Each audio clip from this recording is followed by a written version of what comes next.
Hello everyone, welcome to my cooking channel. चलो आज बनैबा छेनार भर्ता जोटा कि खाया को बहुत ही टेस्टी लगे।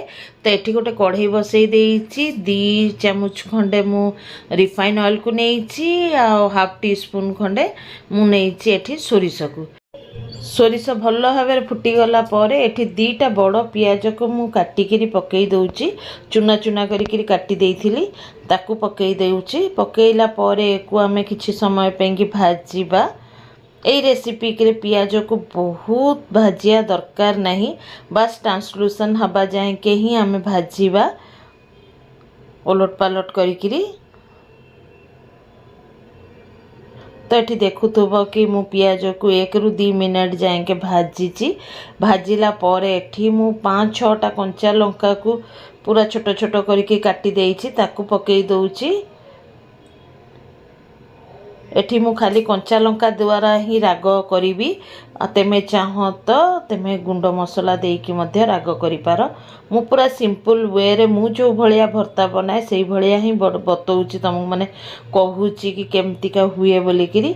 आ एटा सतरे कहूछि गाइस, बहुत टेस्टी लागे खाया को।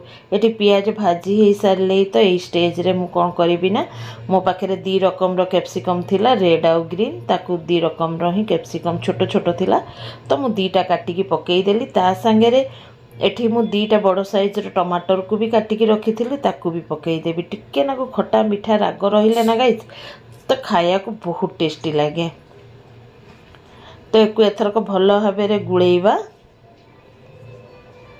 बेसी भी आमे एको भाजीबानी, कारण टिके ना को पियाज और कैप्सिकम रो टिके कंचीनेस रहिले खाया को भल लगे। टमाटर टा हमर एठी लगभग गली सारिले तो एठी मु हाफ टी स्पून खंडे हलदी पाउडर को दे दूची और कलर पे कि half teaspoon Kashmiri red chilli powder को दे दूची। एटा कौन सी राग नुह, बस यही भलिया ही कलर हम बोलिकी मुझे दौची। तो एक भल भाव एथरक आम मिसई नवा। ये भल भाव गुड़े साइला परे मुझे 1 टेबल चामच खंडे मु बेसन को दे देबी, जोटा कि मु प्रथम ही माने सुखिला कढ़ई रे टिके भाजी नहीं थिली, ड्राई रोस्ट कर नहीं थिली। सेही बेसन को ही एठी मु उपयोग रे आनी छी। मु फास्ट रो ही मु टिके ना को आधा कप खंडे बेसन को टिके ड्राई रोस्ट करी मु रखी देई थाए, कारण सब तरकारी फरकारी रे टिके यूज हुए बोली किरी। तो एठी भल भाव रे मु गुळेई नेली। बेसन पड़िया द्वारा देखि पारिथुबा कि पूरा पूरी आमर मसलाटा पूरा ड्राई हो जीव। तो ये देखुथुब कि ड्राई हो सारे तो यही स्टेज रे मुझे स्वाद अनुसार लुण को दे दूची।